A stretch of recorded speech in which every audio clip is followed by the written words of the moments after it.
아주 오래전 그리스의 푸른 들판에 크로코스라는 청년이 살고 있었습니다. 그는 순수한 마음과 따뜻한 눈빛을 가진 청년이었고 숲의 요정 스밀락스를 깊이 사랑했지요. 두 사람은 함께 있으면 시간이 멈춘 것처럼 평온했고 서로의 존재만으로도 충분했습니다. 하지만 신과 인간의 사랑은 쉽게 허락되지 않는 법이었습니다. 그들의 사랑은 신들의 질투를 불러왔고 결국 크로코스는 돌이킬 수 없는 운명을 맞이하게 됩니다. 전해지는 이야기에는 그가 사고로 목숨을 잃었다는 말도 신의 분노로 쓰러졌다는 말도 남아있지요. 다만 분명한 것은 그가 마지막 순간까지 사랑을 놓지 않았다는 사실입니다. 차가운 땅에 쓰러진 자리에서 작고 연약한 꽃이 피어났습니다. 연보랏빛 꽃잎 속에서 새 가닥의 붉은 실이 조용히 흔들리고 있었지요. 사람들은 그 꽃을 샤프란이라 불렀습니다. 붉은 실은 크로코스의 피이자 끝내 전하지 못한 사랑의 마음이었고 그 향은 사랑을 잃은 영혼의 숨결이었습니다. 샤프란은 아주 작은 꽃이지만 세상에서 가장 귀한 향신료가 되었습니다. 수많은 꽃 중에서도 오직 몇 가닥만 얻을 수 있기에 그 가치는 더욱 높아졌지요. 그래서 샤프란은 희생, 열정, 간절한 사랑, 그리고 고귀한 슬픔의 상징이 되었습니다. 사람들은 말합니다. 샤프란의 향은 사랑을 얻어서가 아니라 사랑을 끝까지 지켜냈기에 이토록 깊다. 오늘도 샤프란은 말없이 피어나 조용히 우리에게 전합니다. 사랑은 드러나는 것이 아니라 끝까지 품는 것이라고. 옛날 그리스 신화 속에 나르키소스라는 아름다운 소년이 있었습니다. 그는 너무도 잘생긴 나머지 자신의 모습에 누구보다도 큰 자부심을 가지고 있었습니다. 많은 이들이 그를 사랑했지만 그는 누구의 마음도 받아주지 않았습니다. 사랑보다 자신을 더 사랑했기 때문입니다. 어느 날 숲속 샘물에 비친 자신의 얼굴을 본 순간 그는 그 자리에서 눈을 뗄 수 없게 되었습니다.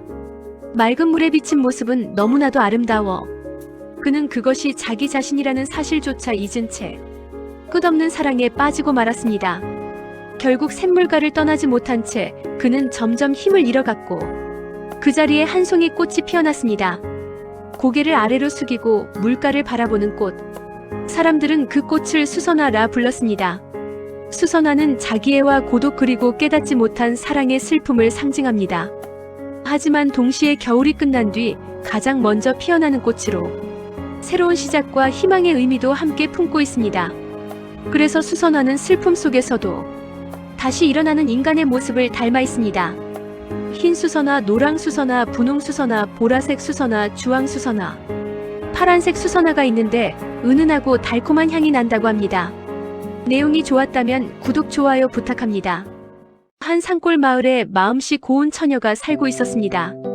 그녀는 가난했지만 늘 꽃을 가꾸며 사람들에게 따뜻한 말을 건네는 사람이었습니다.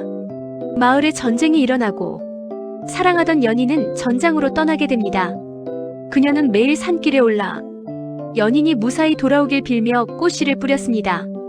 비가 오나 눈이 오나 그 자리를 떠나지 않고 하늘을 향해 두 손을 모아 기도했습니다. 끝내 연인은 돌아오지 못했고 그녀는 깊은 슬픔 속에서 산자락에 쓰러지고 말았습니다. 그녀가 쓰러진 자리에서 하얗고도 우아한 꽃이 피어났습니다. 고개를 곧게 세운 채 하늘을 향해 피어난 꽃. 사람들은 그 꽃을 나리꽃이라 불렀습니다. 나리꽃은 순결한 사랑과 기다림, 그리고 다시 만나길 바라는 간절한 소망을 상징하게 되었습니다. 그래서 지금도 나리꽃은 조용히 그러나 당당하게 여름 하늘을 바라보며 피어 있습니다. 하늘을 향해 피면 하늘나리, 중간을 보고 피면 중나리, 땅을 보고 피면 땅나리 꽃이라 한답니다. 나리꽃 종류 솔나리, 검은 솔나리, 금나리, 응달나리, 산나리, 뻐꾹나리, 애기나리 종류도 많아요. 내용이 좋았다면 구독, 좋아요 부탁합니다. 옛날 어느 마을에 양반집 아씨가 살고 있었다.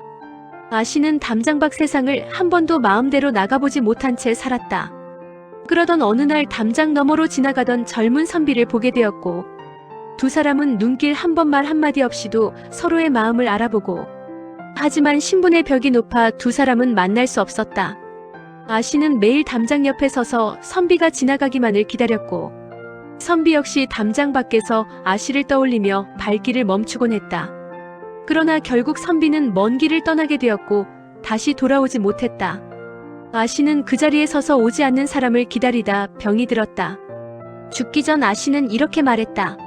내 마음이 닿지 못하더라도 담장을 넘어 그를 바라보고 싶다고. 아씨가 세상을 떠난 뒤 담장 옆에서 한 그루의 덩굴 식물이 자라기 시작했다.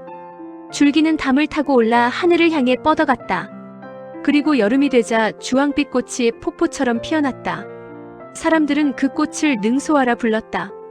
담을 넘어 님을 그리워한 아씨의 마음이 꽃이 되었다고 믿었다. 그래서 능소화는 아래를 향해 피지 않는다. 늘 하늘과 바깥 세상을 향해 피어난다. 지금도 능소화가 담을 넘는 모습을 보면 내용이 좋았다면 구독, 좋아요 부탁드립니다. 아주 오래전 한 마을에 마음씨 고운 처녀가 살고 있었어요. 가난했지만 언제나 따뜻한 마음으로 사람을 대했죠. 어느 날 낯선 나그네가 찾아와 하룻밤을 부탁했고 처녀는 정성껏 밥과 잠자리를 내어주었습니다. 다음 날 나그네는 작은 주머니 하나를 남기고 떠났고 그 주머니에서 황금빛 꽃이 흘러나와 땅에 떨어졌어요. 그 자리에서 하트 모양의 꽃이 피어났고 사람들은 그 꽃을 금낭화라 불렀습니다. 사랑과 배려는 반드시 돌아온다는 전설과 함께 말이죠.